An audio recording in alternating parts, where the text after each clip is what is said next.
ఈ సంవత్సరాల నుంచి ఇలాగే మెయింటైన్ చేస్తున్నారు. అందం అంటే అమ్మ నాన్నగారి దగ్గర నుంచి వచ్చేసింది, అందరం అందులో లవ్లో పడిపోయాం అనుకోండి. బట్ హెల్త్ పాయింట్ ఆఫ్ వ్యూలో, ఫిజిక్ పాయింట్ ఆఫ్ వ్యూలో ఇలానే ఎలా ఉంటున్నారు అది చెప్పండి మాకు ప్లీజ్. ఇలానే ఎలా ఉంటున్నారు అంటే అది కొంచెం కేర్ తీసుకుంటానండి. కేర్ తీసుకోవడం అంటే ఇప్పుడు ఆ కేర్ అనేది మనం పొద్దున్నే లేచి కానీ పళ్ళుదోకుంటాను చూడండి, సేమ్ థింగ్ ఇట్స్ బికమ్ నాకు ఒక హ్యాబిట్ అయిపోయింది అది. ఓకే, ఆ కేర్ తీసుకోవటం, తినే ఫుడ్ కానీ క్వాంటిటీ ఏమీ తక్కువ తినే food, quality food. That's true.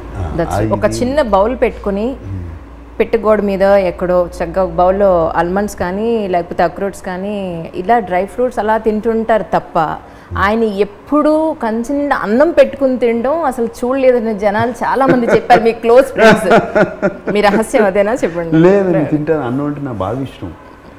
Rice తింటారా మీరు నిజంగా? దాన్ని అది ఐ ఎక్స్పెల్ ఇట్. ఓకే, అంటే ఎనర్జీ అది వర్కౌట్ చేసినప్పుడు ఎప్పుడు వెళ్ళిపోతుందా, అది వర్కౌట్ చేయకుండా దాన్ని వాడుకోకుండా చేస్తేనే అది చక్కటి చిన్న బొజ్జు వస్తుంది. But I eat rice, I love rice. And of course మీరు నమ్మరు, నేను రెగ్యులర్గా అందరూ తిన్నట్టు తింటాను, only quality. Okay okay sir, ఒకానొకప్పుడు నాన్నగారితో మీరు ఒక సినిమా చేశారు, ఓనమాలు నేర్పాలని అనుకున్నా కన్నా అందనంత ఎదిగిన నేను చూస్తున్నా కన్నా అన్న సాంగ్, మూవీకి సంబంధించి. అంటే యాక్చువల్లీ మిమ్మల్ని చూస్తే పేర్లే మర్చిపోతున్నాను, సినిమా పేరు కూడా మర్చిపోయాను. విజయ్. సో దాని తర్వాత మళ్ళీ నాన్నగారితో కలిసి మనం మూవీ చేశారు, మధ్యలో మీరు శ్రీరామదాస్ చేశారు. నాన్నగారితో యాక్ట్ చేయడం అనేది అందరికీ దొరికే అవకాశం కాదు.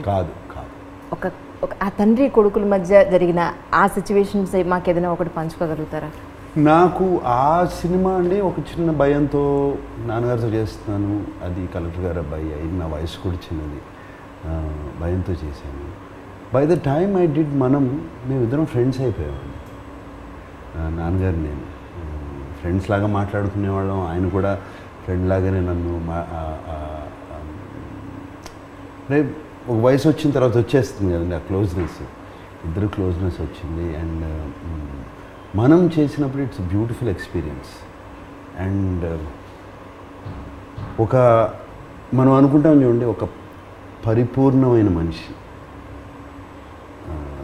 ఆ నాన్నగారు అక్కడ కనపడ్డారు ఆ టైం మనం సినిమా చేసేటప్పటికి. అండ్ ఆయనలో ఉన్న పట్టుదల మా అందరికీ నేర్పించారు. ఆయనకి అప్పుడే ఆ క్యాన్సర్ వచ్చింది ఆ సినిమా చేస్తుండగానే, అది పక్కన తీసిపెట్టి ఆయన వర్క్ చేసే పద్ధతి, నేను సినిమా ఫినిష్ చేయాలి, ఎవరు డబ్బింగ్ చెప్పడానికి వీల్లేదు, మీరు ఏమన్నా నేను వెళ్ళిపోయిన తర్వాత మీరు డబ్బింగ్ చెప్తారు, అది కుదరదు,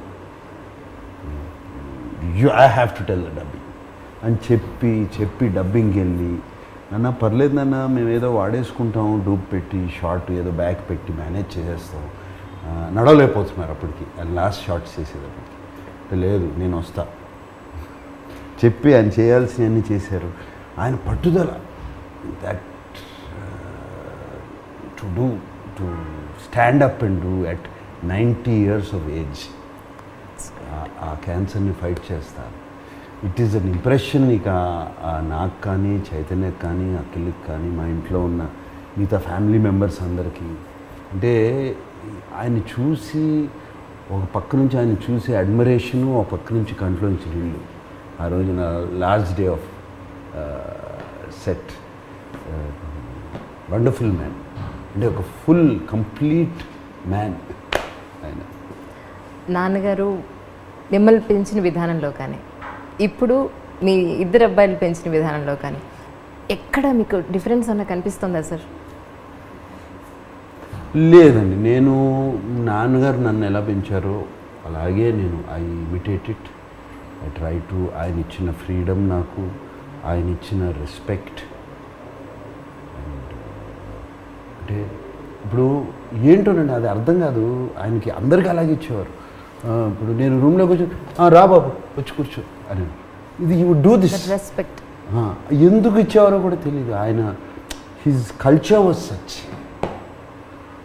వచ్చి కూర్చో, ఫోన్ చేసావా, you know these kind of questions. And that you could see in these few words so much affection, so much warmth. And ఇది నాకే కాదండి, ఎవరికైనా ఆయన ఇంటికి ఎవరు వచ్చినా గెస్ట్ని ఏమంటారండి, అది అతిథి దేవో భవ. ఎగ్జాక్ట్, ఆయన dictionary. Yeah, so same thing. ఆయన కూడా నన్ను నాన్న అని పిలిచేవారు. నాన్న ఎలా ఉన్నావు అనేవారు. నేను కూడా నా పిల్లల్ని